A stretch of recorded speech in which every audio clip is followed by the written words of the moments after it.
Om Tavakatamradam Tapta Jivanam Kavivariditam Kalmashapaham Shravanamangalam Srimadatatam Bhuvivananti Purirajana.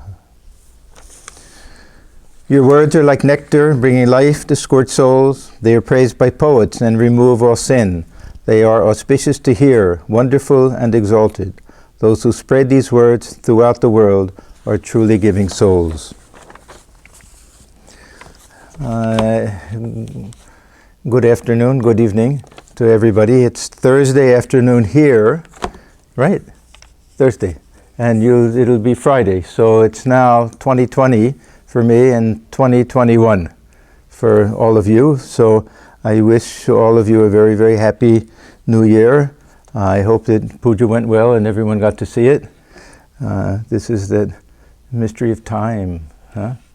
That for them it's over 24 hours later than it is for us here. Anyhow, this is our class on the Gospel of Sri Ramakrishna. We're on chapter 7, the Master and Vijay Goswami. We've had a long section all about lust and gold. And I'm going to skip a few paragraphs because it's the same thing over and over again. It was too much. And so last time I apologize for all of that. Thakur is talking to Vijay Goswami, who was just on that borderline of being ready to renounce everything. So he's giving him advice that's really meant for him. And it's meant for him to really get that feeling of intense renunciation. But I am going to start with Thakur's, with his real feeling, because one devotee was listening to all of this. Thakur is telling him that please be careful about the company of women, it'll pull you down, this and that. So a devotee says, "Sir, shall we hate women then?" Now this is very important. Master, he who has realized God does not look upon a woman with the eyes of lust, so he is not afraid of her. He perceives clearly that women are but so many aspects of the Divine Mother. He worships them all as the Mother herself.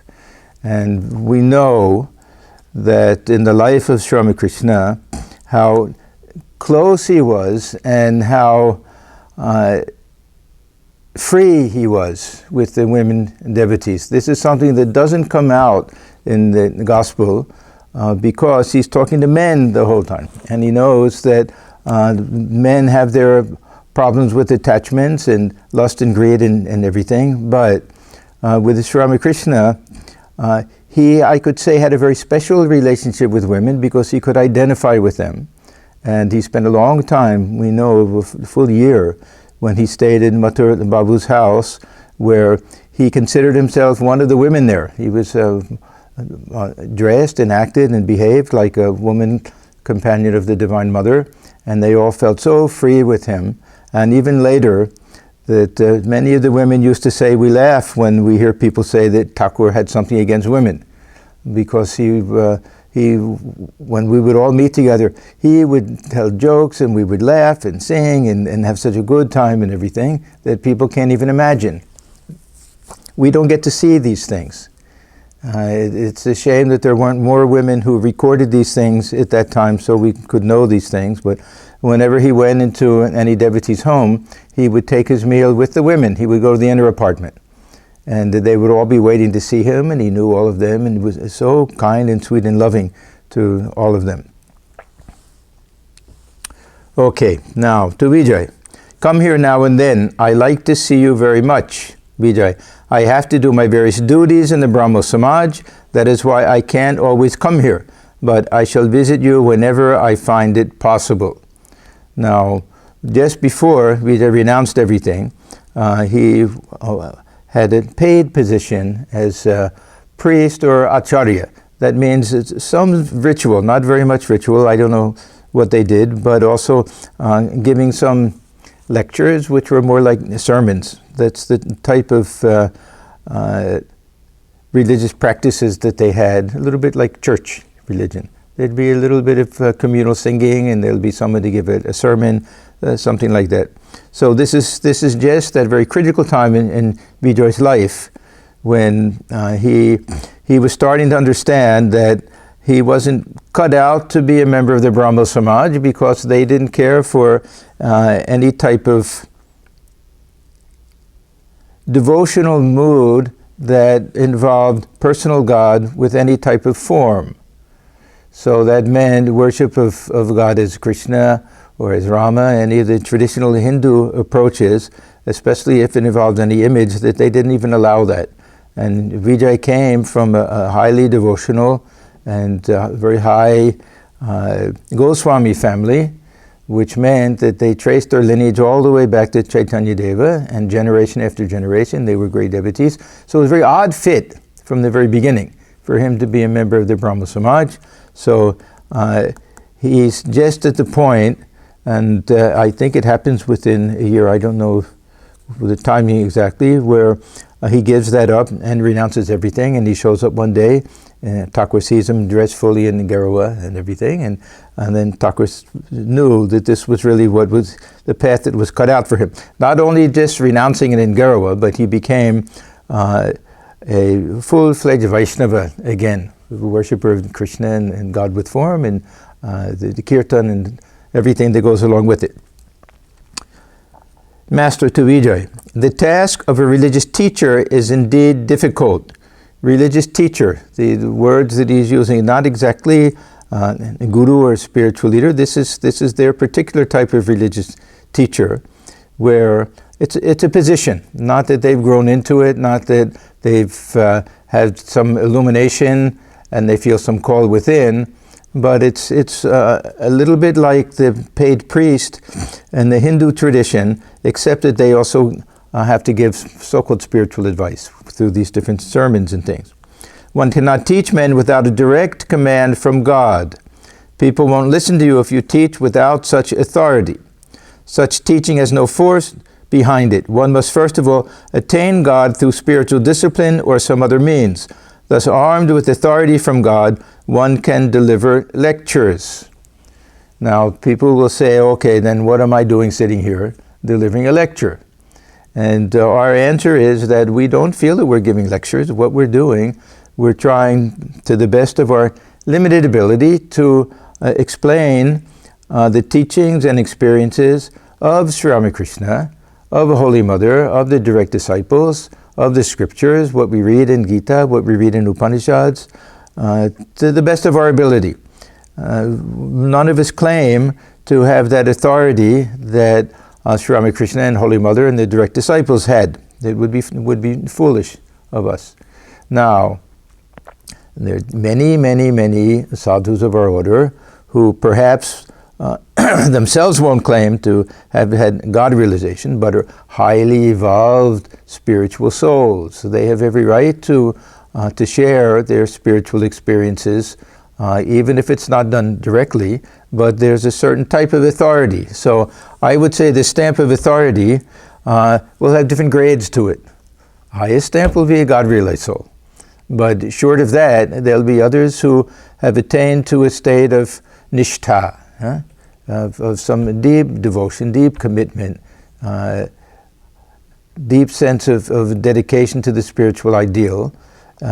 This will also be a type of stamp that they'll have. There'll be some who maybe haven't realized very much, but they're committed to spiritual life. Each one will have a certain level, and some will be even, I shouldn't say even, but of course householder devotees as well, that just keeping their company will be enlightening and very helpful in spiritual life to all of us because of their devotion and their dedication. So Thakur always talks about it as if there's one stamp, but I would say that there may be, a big badge and then a smaller badge and then a smaller badge that we can also learn from. It's very foolish for us to go to a guru nowadays and say, "Sir, have you realized God?" First of all, if they have, they won't say anything. And second of all, who are we to know? And if they have and they can grant us whatever they want, we're not big enough receptacles to contain it anyhow. And all of our gurus feel that Thakur himself is the guru. So it's a completely different thing for us. This, of course, was one big objection when Swamiji held that meeting in 1897. in Balaram Bose's house to initiate the Ramakrishna Mutt in mission. He wanted to, as part of the mission work, to do social service work on the one hand, and then on the other hand, to do this prachar, this, you could say preaching, but spreading the word. And there was a big objection from some of his brother disciples who said, but Thakur said, without the badge of authority, no one will listen. And even some of Thakur's own disciples, Swami Virajananda, Swamiji wanted to send him to East Bengal to do kind of a lecture tour and everything, and he said, but I haven't realized anything. What can I tell them? I don't know anything. He said, tell them that. Tell them that you don't know anything. They'll be impressed with your humility. But anyhow, we have the teachings of Thakur and Ma and everything that we can try to explain. This was M's attitude, that Sri Ramakrishna would actually send some of these young boys, young disciples to M. And he would say, go talk to him. They would say, he's a householder. What can he teach us? And he said, no, you'll hear nothing but words about me there. So M used to say, I'm like a person sitting by the side of a huge ocean with a pitcher, and anybody who comes who's thirsty for spiritual wisdom, I can take from that huge reservoir of water and pour water for them to drink from there. So that was his attitude. And nobody who went to M heard anything except Sri Ramakrishna's words. So this is what we try to do, of course.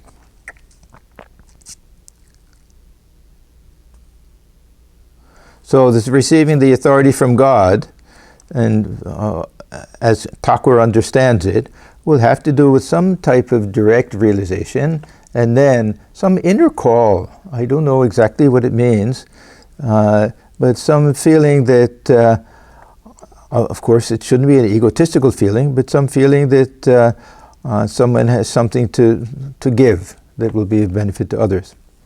After receiving the command from God, one can be a teacher and give lectures anywhere. He who receives authority from God also receives power from Him. Only then can he perform the difficult task of a teacher.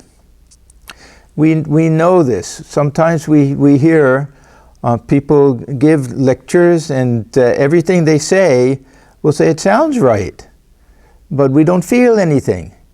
Then some other speaker will be there. Maybe the English isn't so good, maybe they can't express themselves so well, and yet we feel elevated. Because it's the personality. It's the personality, the spiritual power, the realization behind everything that makes the difference. It's not how clever we are with the words that we choose and how well we can explain the scriptures. The life has to be behind it. This is the main difference. If we hear somebody talking about renunciation or forbearance or something, and we know in their own lives that they don't practice these things, it leaves no effect on us. So Thakur used to say, what type of effect do these words leave? He would say, if you take a frying pan that's been on the fire for a long time, and you've put a few drops of water on it, how long does the water last? That's how long the effect will last. So people will hear it, they'll say, how wonderful, and it won't leave any lasting effect on them. He who receives authority from God also receives power from Him. Only then can he perform the difficult task of a teacher. An insignificant tenant was once engaged in a lawsuit with a big landlord. People realized that there was a powerful man behind the tenant. Perhaps another big landlord was directing the case from behind. Man is an insignificant creature. He cannot fulfill the difficult task of a teacher without receiving power direct from God. These are very strong words for Vijay, who's a preacher, and who is a highly qualified spiritual aspirant, but who is not a God-realized soul as far as we know. Thakur certainly didn't feel that he had received that. So on the one hand, he's exhorting him to increase his vairagya, that sense of deep dispassion and renunciation and distaste for the world. On the other hand, to not expend his energy with this lecture giving, but devote his time to spiritual practice. Vijay, don't the teachings of the Brahmo Samaj bring men salvation? He was a simple person. He was a very sincere person. He really believed that they were doing some good. And did they do no good at all? They must have done some good. Look at all the direct disciples that were inspired by Keshav and ultimately came to Sri Ramakrishna because of that. So they certainly did some good, but it would have been very much limited. Master, how is it ever possible for one man to liberate another from the bondage of the world? See, look at the language of the question. That don't the teachings of the Brahma Samaj bring men salvation? So that means there's cause and effect, that they're getting salvation through our teachings. Thakur, he can easily admit that if the teachings are sound, it can be helpful, but who brings anyone to salvation? It is God's grace that we get salvation. And through God's grace, through our own effort, it's not such a simple thing that you'll give a lecture and they'll get salvation. God alone, the creator of this world, bewitching Maya, can save men from Maya. There is no other refuge but that great teacher, Satchidananda. How is it ever possible for men who have not realized God or received his command, and who are not strengthened with divine strength to save others from the prison house of the world? Okay, now, so we have two things. One, that there'll be certain people who, through whatever spiritual explanations of the scriptures they try to give, that it'll be of some benefit to people. There'll be others who with a simple touch can give liberation. This is a completely different category, that this was something that Sri Ramakrishna could do, and we don't know of too many other instances. He could easily he would take his hand and it would go like this. And Kundalini would go like that. He had that power. This is why they call him an avatar. They don't call him an avatar for no reason whatsoever. He had that power that sometimes just a casual touch. They would notice that when talking to somebody, sometimes he would just put his hand on the arm or touch the chest, something like that. Sometimes casually he would walk up, devotee sitting on the ground, and just with his foot, and just happen to push it over and touch the foot of the devotee. And they'll have some spiritual illumination, some realization, some experience. So this is a huge distinction. So this doesn't mean that those who are giving spiritual advice are wasting their time or doing something harmful. But they're certainly not giving liberation. This is what this question was. Don't the teachings of the Brahma Samaj bring men salvation?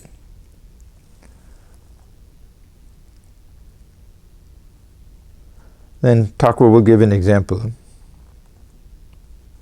One day as I was passing the Panchavati on my way to the pine grove, I heard a bullfrog croaking. I thought it must have been seized by a snake. After some time as I was coming back, I could still hear its terrified croaking.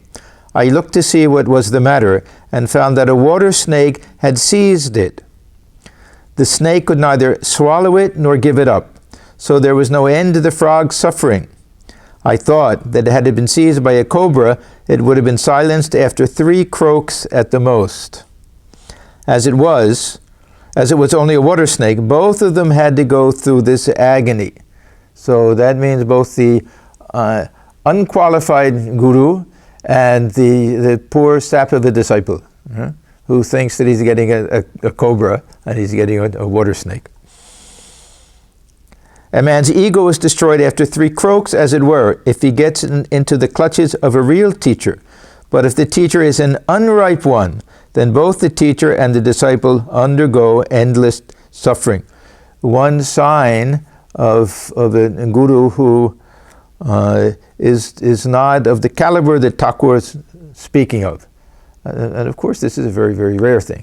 But one of the signs is that at the end they themselves suffer more than the disciple does, because they get all puffed up with pride. And they start to think that the standards that apply to the disciple don't apply to us. The very, very common thing, that especially with regard to renunciation, with regard to leading a very pure and ethical life, they'll say, we did all of these things before.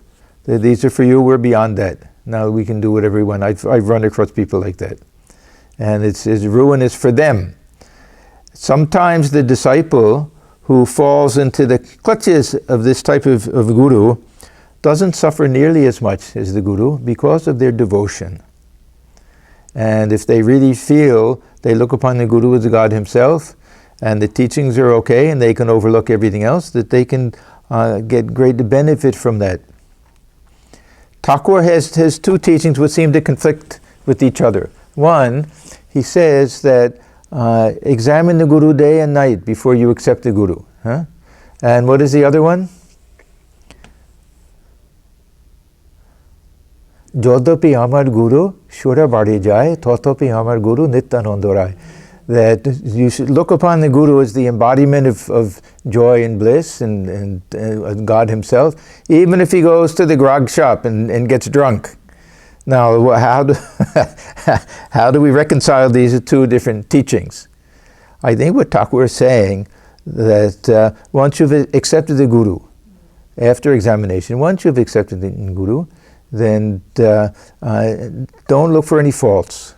That's all. Don't look for any faults. The other thing is that in many parts of India, in Bengal especially, there was this Kula Guru system. And you had no choice. This was the family guru. Very often it would be a married person.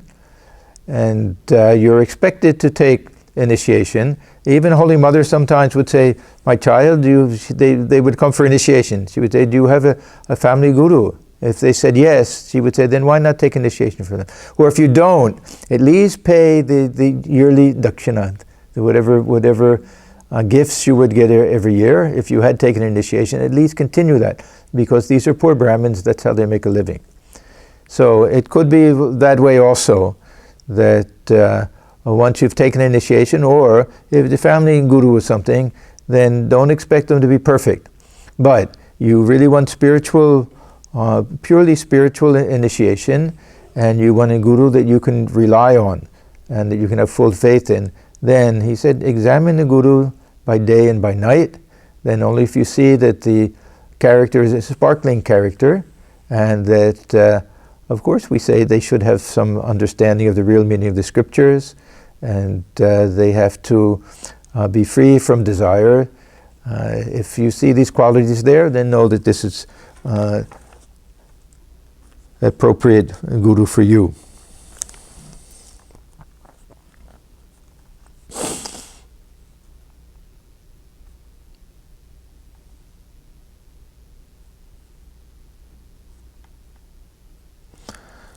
So this is the unripe teacher. If the teacher is an unripe one, then both the teacher and the disciple undergo endless suffering. The disciple cannot get rid either of his ego or the shackles of the world. Now, what Thakur is saying is what is the role of the guru, and what is the operative transformation that takes place on the road to realization. Is this ego. If the ego is the main obstacle, then we have to somehow get rid of it, or transform it, or defang it. That means that get the poison out of it. Learn how to live with it so that we don't suffer because of it. So this was what these three croaks will be. The death of the ego.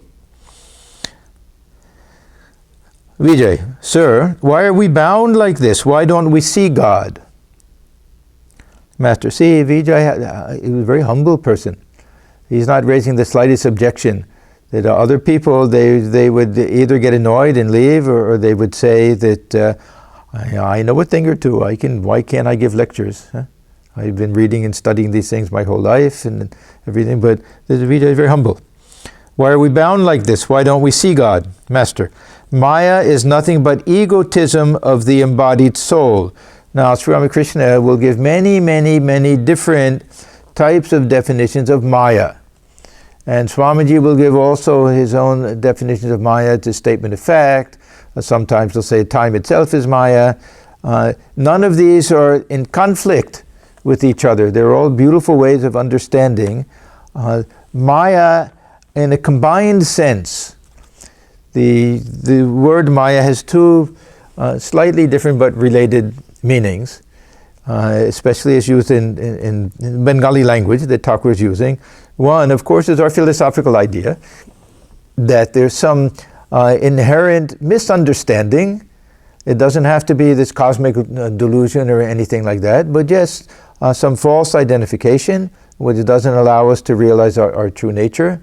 So this will be one aspect of it. And the other is that on account of that, we have our attachments, and we have our pride, and we have anger and greed, and all the other things stem from this feeling of I. So one is just the basic fact that this I is based on false ideas, and the other is that this I becomes a prideful I. Or it can be the opposite. It can be the I of someone with a very poor self-image. It's also not helpful and very painful in spiritual life and in life in general. So it's the emotional side is also very important.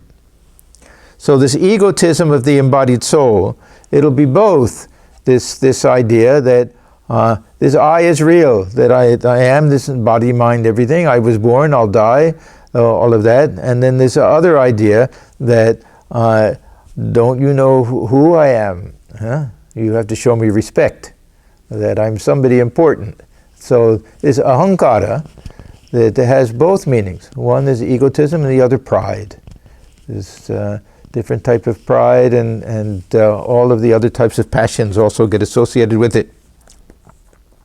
This egotism has covered everything like a veil. All troubles come to an end when the ego dies. There's a little Bengali expression that Thakur uses many, many times. If by the grace of God, a man but once realizes that he is not the doer. Okay, so the two main aspects to this sense of ego. One is that I am this body, and the second thing is that I am the doer. I am the agent of action. This also has the other side, that I did it. Huh? Not just philosophically that I'm the agent of action, but I want credit for it, that I'm the one who did. So this other side, this little pride always enters into it. Now, how do we feel that we're not the agent of action? Is it possible? There are times when we get some sense of what it means, that we feel the body, the hands themselves are working on their own. The mind may be directing them, but I'm simply the witness. We may get some sense of that. We may feel that, yes, the divine presence within is the real operator of everything. These are very high spiritual attitudes. For most of us, it's enough if we feel that, yes, I'm the one who's doing it, but I don't care to take credit for it. I don't want to be attached to the results, and I want to do everything as an offering to God. This is enough. This is enough. If every moment we say that I'm not the doer when we're doing whatever we feel like doing, then this is called hypocrisy. This is hypocrisy. There's a sign that whoever really feels that Mother alone is the operator, that they'll never take a false step, they'll never do anything harmful, they'll never do anything that will not be what we would ordinarily say that the will of God. They will never see their ego intruding, they'll never do anything with any self-interest. So this is the test. The worst combination is when we claim that I'm doing whatever Mother makes me do, and we're doing actually whatever the ego is telling us to do. And either consciously or unconsciously, we're being hypocrites. So if we can't reach that high level, then at least we try to practice this ideal of bhakti-based karma yoga. That yes, I'm doing it, it's a great privilege for me to do it. I do it as an offering to God. I don't ask for anything in return. I don't want any thanks or anything like that. That'll be enough. If we go higher and higher, if we really want to get to this idea of God realization, then Thakur says we look and search for who is this ego that's talking. We say that there's nothing there. We find God alone in place of the ego. This is a very high type of ideal. This we can feel, of course, at the time of meditation or at the time of self-inquiry. But Thakur will say later that, good, you can feel it at that, he said, the very next moment, this feeling of I comes back. So the whole time he's telling us, every time he says that you have to get rid of this ego, he'll come back afterwards and say, but it's impossible to get rid of this ego completely. Well, we're living on the relative plane. We'll get to that.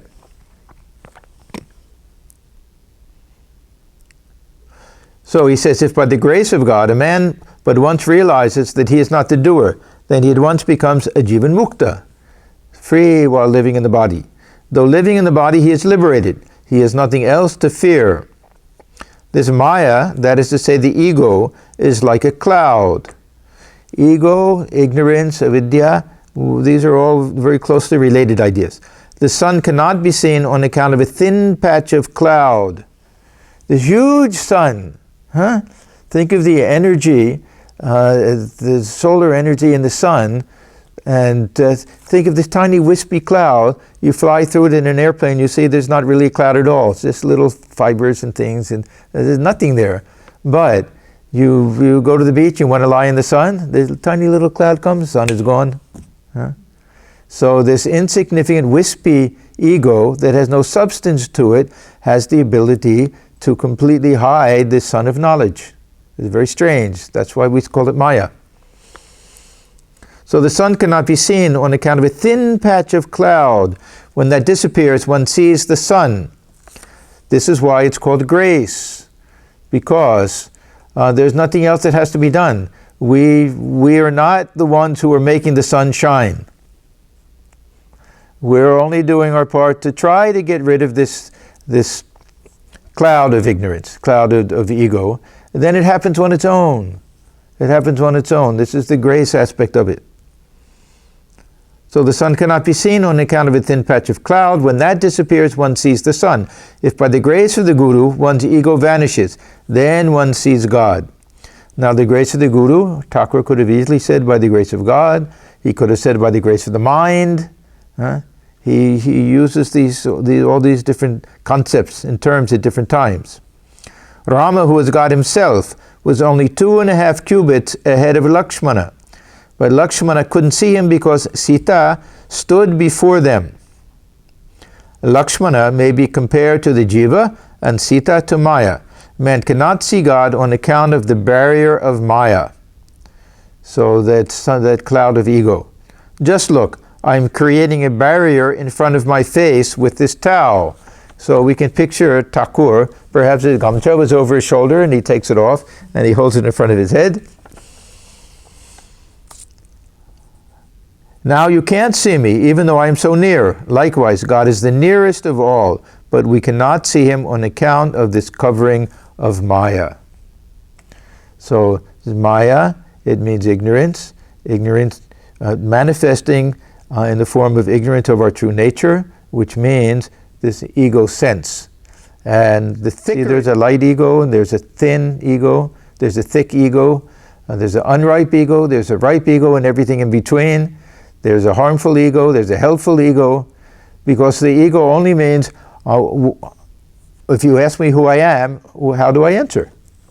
That's all the ego is, just self-image. It's what do I think of myself? We get confused a little bit when we read that there's antakarana, that there's an inner organ. It's composed of, there's a buddhi, and there's a chitta, and manas, and ahankara. There's ego, as if this is an actual thing. This is Sankhya philosophy. In Vedanta philosophy, it's not a thing. It's a mirage. It's a false understanding of who we are. It's real when that center of ego knows that I am nothing, I am a child of the Divine Mother, or I am Satchidananda itself. Then there's some truth to this ego. But everybody has an ego. God realized soul has an ego. A very strong ego, because it's centered in God. It's centered in truth. The strongest type of ego. But it's not a binding type of ego. It frees one. So this is that Vidyamaya distinction, that one will keep us mired to the world, and other will release us from the world. This jiva is nothing but the embodiment of Satchidananda. So the Satchidananda, when it seemingly takes an individualized form, is the jiva. We have different ways of understanding what is this jiva. Thakur is very fond, of course, of the illustration of the sun being reflected in the container. Of the container filled with water. The container will represent the body, the water will represent the mind. And when we look inside and see the sun there, that will be this sense of individuality, or jivahood, or our ego. If we see that sun and we say, oh, how great I am, I'm carrying the sun within me, then it's a very binding type of ego. If we look and we see that, oh, this is the presence of the divine within my heart, and I want to simply act in accordance with the will of that divine presence within my heart, then it's a very freeing type of ego. But it's an ego nonetheless. This is why Thakur, after coming down from Nirvikalpa Samadhi, said that he had to take refuge with this ripe ego, that I'm a child of God. And he said Shankaracharya also had an ego. What was his ego? I am he, I am Brahman. That's also an ego, that I. He says, so, well, who are you, Shankaracharya? Who are you? He said, oh, don't you know I am Brahman? The sense of I is there. So unless we're sleeping, or in the state of Nirvikalpa Samadhi, some sense of I will be there. So it's not just this sense of I, but what is the content of it? What is our actually feeling? What is our feeling? And is it helpful? Is it harmful? Is it holding us down? Is it lifting us up? So it's the content that will be the critical aspect of it.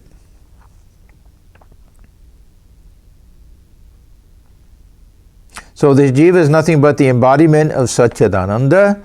If we actually search for this ego, if we search for the jiva, who is this I within, we find it's nothing but the sun of knowledge. We find it nothing but this divine consciousness there. But since Maya, or ego, has created various upadhis, he has forgotten his real self. That means the jiva. So now we get to this whole idea of upadhi. We had a long discussion actually Tuesday morning about this. Upadhi also has two meanings. One is a highly philosophical meaning, that some quality that does not belong to us that we identify with. This is the meaning of upadhi, that we superimpose something that belongs to something else. Upadhi, in the ordinary sense, can mean any quality that belongs to any substance. So if we have a chair, it'll have two basic upadhis. One will be shape, and shape or form, and one will be color. These will be the two main attributes that belong to it. Now in Vedanta, this idea of upadhi is something that we assume belongs to something, but doesn't really belong to it. And the example that I like, there are so many different examples. The one that I think is very easy to understand is if you take a clear crystal, and behind that you put a red rose, and you look at it from the front, it will look as if the crystal has taken on the color red. We may not know there's a rose behind it. Some will say, well, what's the color of that crystal? We'll say, oh, it's red. Now, if it actually were red, then when we remove the rose, it would remain red. But we remove the rose, we see it had no color whatsoever. So the self, it has no upadhi. None of these things belong to it. They're superimposed. They appear, they seem to belong to it, but they don't really belong to it. This is number one meaning of upadhi. But just like ego, it has the secondary meaning that I identify with it, and it leads to a certain type of pride. That Even, and it doesn't have to be this physical body. It can be the clothes that we wear, the house that we live in, the car that we drive. These are all upadhis, that we identify with them, and they help define us in our own mind and in the mind of others.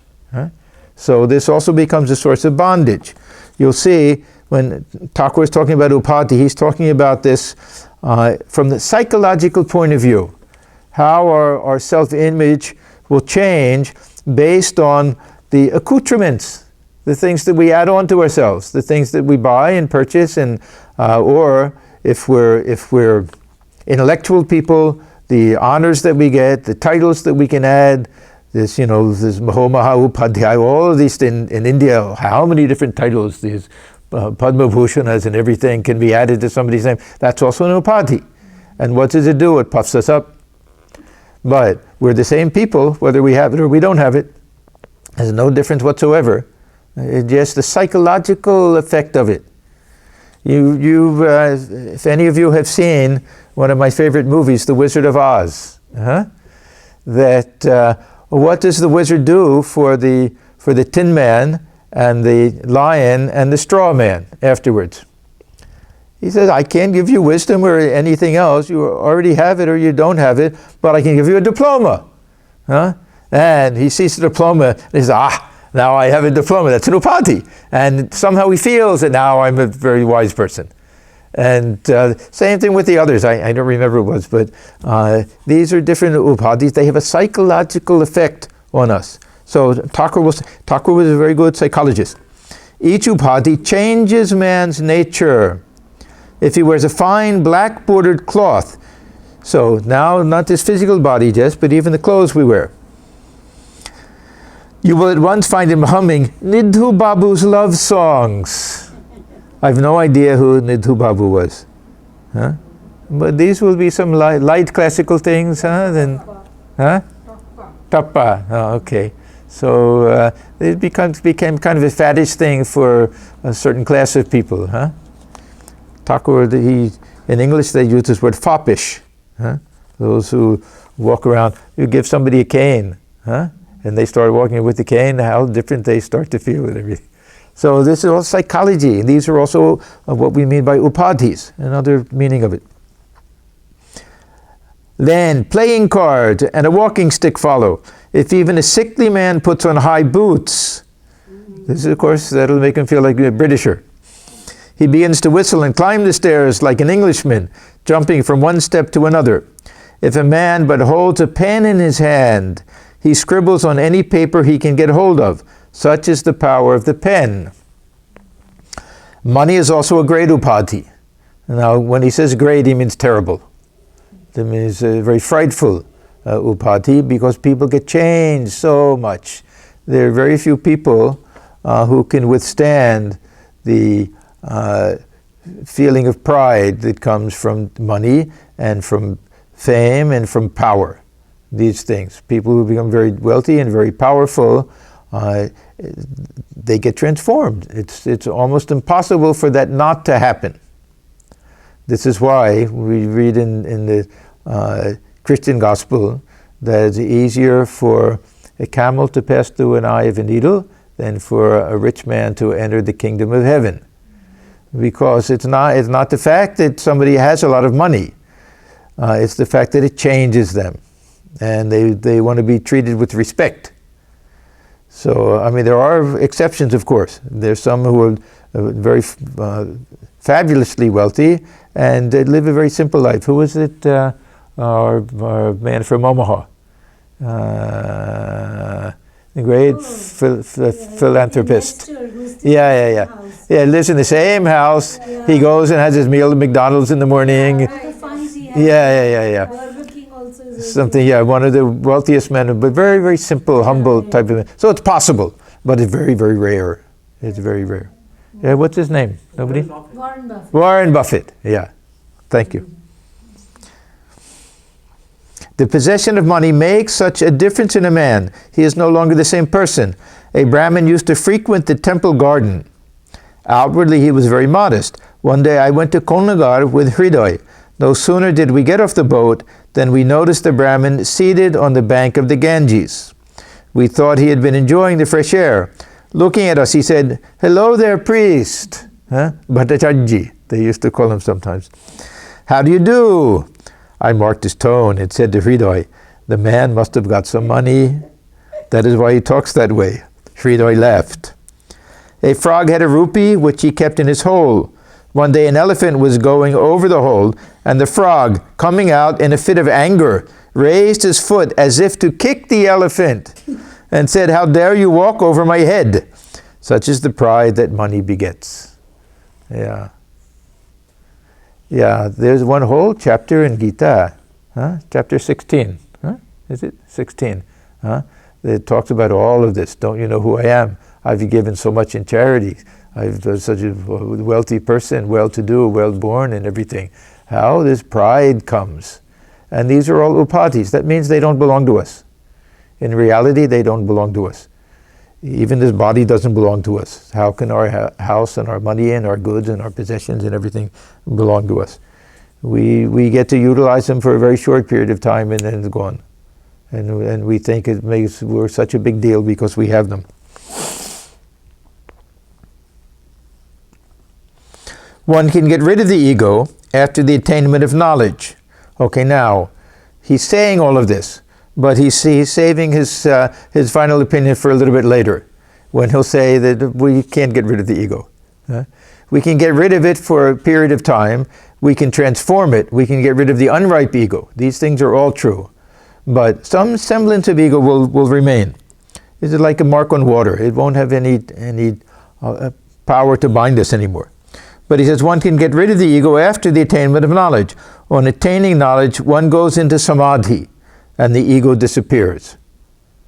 But it is very difficult to obtain such knowledge.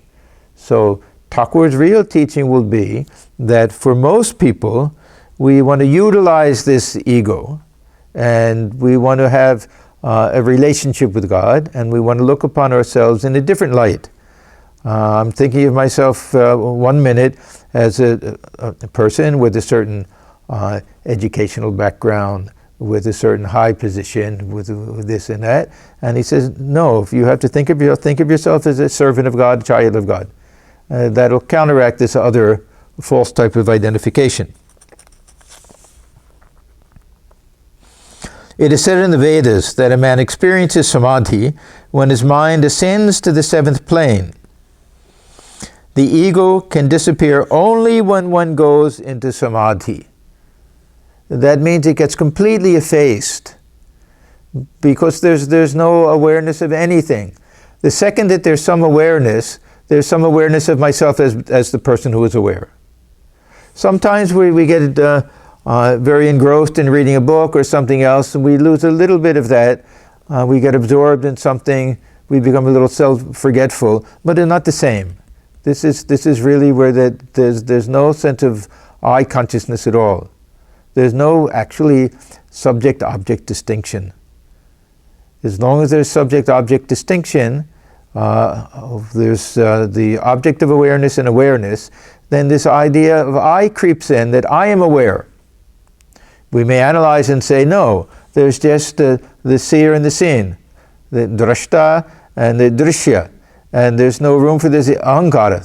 But still, that feeling immediately comes that, yes, I am seeing it. I may analyze and say the mind is seeing it through the senses and everything, but I have the feeling, no, I'm seeing it. Why should I speak such funny language? I'm looking at this chair. Why should I say, no, the eyes, the light is bouncing off the chair, going through the eyes, going to the brain, going to the manas and buddhi, and giving a message that that is a chair and all of this. It's big talk, when really I feel that, no, I'm seeing the chair. Yeah. There's nothing wrong with that. That's not the harmful type of ego. But when this pride comes in, that becomes the problem. So, it's very hard to get rid of that feeling. Even I am Brahman, it's an ego. It's not an egotistical, but it's a sense of I, identification. So he says the ego can disappear, fully disappear, only when one goes into samadhi. Where does the mind of a man ordinarily dwell? In the first three planes. This is our Kundalini theory. These are at the organs of evacuation and generation and at the navel. Then the mind is immersed only in worldliness, attached to lust and gold. A man sees the light of God when his mind dwells in the plane of the heart. He sees the light and exclaims, "Ah, what is this? What is this?" There's still some sense of ego. Huh? So he feels that I'm seeing it. That feeling, even in Savikalpa Samadhi, that feeling of I is there. That's the only feeling. There's when Swamiji has his beautiful hymn of Samadhi, he says, nothing but this flow, Ami, Ami, Ami, I. That's the only thing, very pure sense of I. He sees the light and exclaims, "Ah, what is this? What is this?" The next plane is at the throat. When the mind dwells there, he likes to hear and talk only of God. When the mind ascends to the next plane, in the forehead, between the eyebrows, he sees the form of Satchidananda and desires to touch and embrace it. This will be roughly equivalent to our Savikalpa Samadhi. But he is unable to do so. It is like the light in a lantern, which you can see but cannot touch. You feel as if you were touching the light, but in reality you are not. When the mind reaches the seventh plane, then the ego vanishes completely and the man goes into Samadhi. Vijay, what does a man see when he attains the knowledge of Brahman after reaching the seventh plane? Everybody wants to know what this experience is like. And Thakur, he had some idea that perhaps he could give a little glimpse of what this experience is like. There was one particular day when he said, okay, he looked around and said, "You are all my very dear ones, all part of," he said, "Well, Kale Pornoy, there's no stranger here. You're all my own people. Today I'll tell you everything." And he went one by one when Kundalini rises to this center, what one sees, and every time he said, "Now let me tell you what happens when Kundalini goes to the Sahasrara, the top of the head," and as soon as he started to feel that, he went into Samadhi. And then he would come back down again and say, "Oh, I wanted to tell you, let me try again," and it happened several times. And then it says, with tears in his eyes, because he really wanted to be able to explain it, he said it's simply not possible. That even to think about that, the mind gets lost in that state, and that experience of oneness with the Brahman cannot be expressed in words. Mukhe bola jaye na. One of Thakur's favorite expressions, over and over again, he said one cannot explain that. Knowledge of Brahman, this is the only thing that is not eto, the naruchishta. It hasn't been defiled by the tongue, because you can't say what it is. The tongue can't touch it by trying to describe it. So Vijay, he wants to know, what does a man see when he attains the knowledge of Brahman after reaching the seventh plane? Master, what happens when the mind reaches the seventh plane cannot be described. Because the salt dal has melted, is one with the ocean. There's no salt dal there to be able to come back and tell what the news is. Once a boat enters the black waters of the ocean, this was some old idea that if the boat went far enough out, it wouldn't be able to return. So once the boat enters the black waters of the ocean, it does not return. Nobody knows what happens to the boat after that. Therefore, the boat cannot give us any information about the ocean. Now we get the salt dal. Once a salt dal went to measure the depth of the ocean, no sooner did it enter the water than it melted. Now, who could tell how deep the ocean was? That which could have told about its depth had melted. Reaching the seventh plane, the mind is annihilated. Man goes into Samadhi. What he feels then cannot be described in words. Now the salt dal illustration, Thakur uses it in two different senses. One will be that once the salt dal gets to the very bottom, then there's no longer in the form that can, I don't want to say experience, because it is an experience, but in such a way that it can relate what it experiences, but it somehow recreates itself and can come back. So the salt dal, Thakur's case, he could go into samadhi and come back.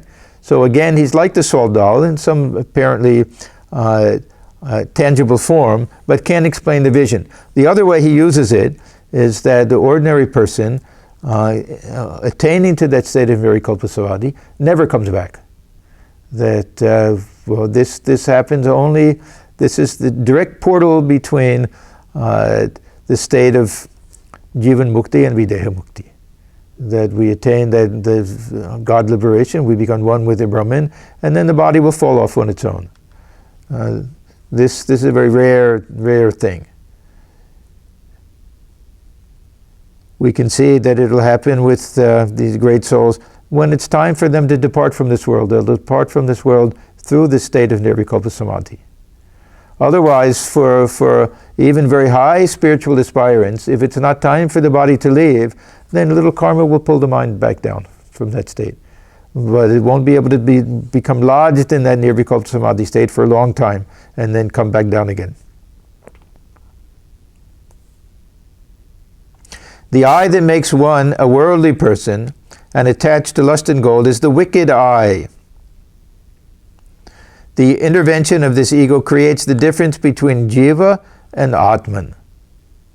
So Thakur talks about the stick. Water appears to be divided into two parts if one puts a stick across it. But in reality, there is only one water. So the stick is separating ourselves from God. We feel that God is a separate entity, and from other people.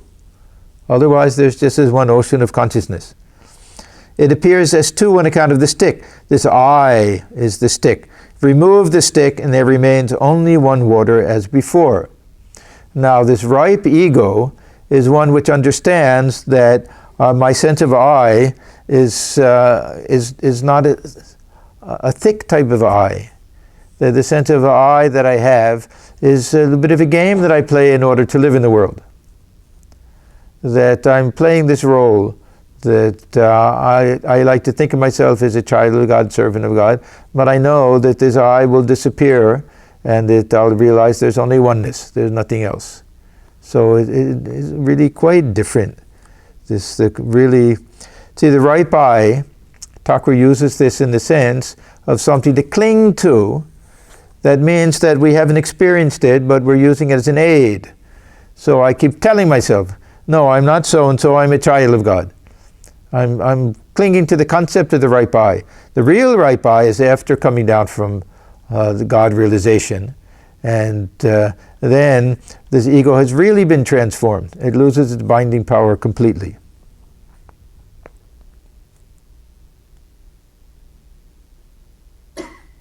Now, what is this wicked eye? It is the ego that says, what? Don't they know me? I have so much money. Who is wealthier than I? If a thief robs such a man of only 10 rupees, first of all, he wrings the money out of the thief. Then he gives him a good beating. But the matter doesn't end there. The thief is handed over to the police and eventually sent to jail.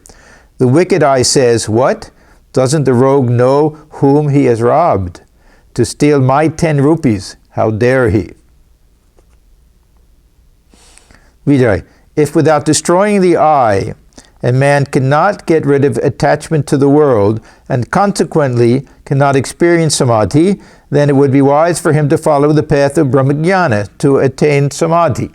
This is a statement he's making, but it's really a question, because we know that he really deep down has the soul of a devotee, of a bhakta. So he's now a little bit confused. So should we all practice this? If the I persists in the path of devotion, then one should rather choose the path of knowledge. So he's saying, isn't it true? Or am I making a mistake? It's really a question. Master, it is true that one or two can get rid of the I through samadhi. One or two means out of millions. But these cases are very rare. You may indulge in thousands of reasonings, but still the I comes back. Now, compare this what we read in the very beginning, that we won't achieve anything unless we get rid of this I. Now he's saying, yeah, you can get rid of it, you can understand intellectually and on a deeper level. But still, we live in this world, some feeling of who I am that will come back to us. You may indulge in thousands of reasonings, but still the I comes back. You may cut the people tree to the very root today, but you will notice a sprout springing up tomorrow. And therefore, if the I must remain, let the rascal remain as the servant I. Another one of Thakur's favorite expressions. As long as you live, you should say, O God, thou art the master, and I am thy servant. The I that feels I am the servant of God, I am his devotee, does not injure one. It doesn't injure one, it actually helps one. This is a pratigara, this is the cure, this is the remedy for the bad eye. Thakur gives the example. Sweet things cause acidity of the stomach, no doubt, but sugar candy is an exception. So Thakur used to say that not only doesn't it increase acidity, it removes it. Like the hinche shak, the type of green, most green causes bile. He says there's one type, not only doesn't it cause bile, it will remove excess of bile. The sugar candy is mishri, right? Mishri, yeah. Don't take it literally. It's still not good for you. But anyhow, his point is that not only is this the ego, the servant ego, not only is it not harmful, it's absolutely helpful because it eliminates this unripe type of ego. Okay, let us stop here, and we're on page 170. These are all very helpful for us because sometimes we think that, unless I get rid of this ego completely, that I can't have any type of higher type of experience. And Thakur is very kind to us. He says, no, don't get rid of it. Give it a little twist. Give it a little transformation. Take refuge with a new spiritual attitude. Have a relationship with God. Think of yourself as a child of God, even just devotee of God. If you're highly philosophical in nature, think of yourself as just a wave on this ocean of Satchidananda. However we do it, it counteracts the strong identification with the body and the mind and our position in life and everything, and the pride and everything that comes from that, and all of the bondage that comes from that. Okay, so we will stop here. As I said before, we all wish a very happy and prosperous and joyful and healthy and blessed New Year for everyone. And we hope that things will get better and we can start all gathering together before too long. I'll close with the chant. Om Niranjanam Nityamanantarupam Bhaktanugham Bhatudha Vikraham Ve Ishavataram Parameshamhedyam Tam Ramakrishnam Shirasa Namama. We bow our heads before Sri Ramakrishna, who is stainless, of infinite nature, whose heart melts in sympathy for his devotees, who is an embodiment of the divine and the Supreme Lord, and ever worthy of our worship. Thank you.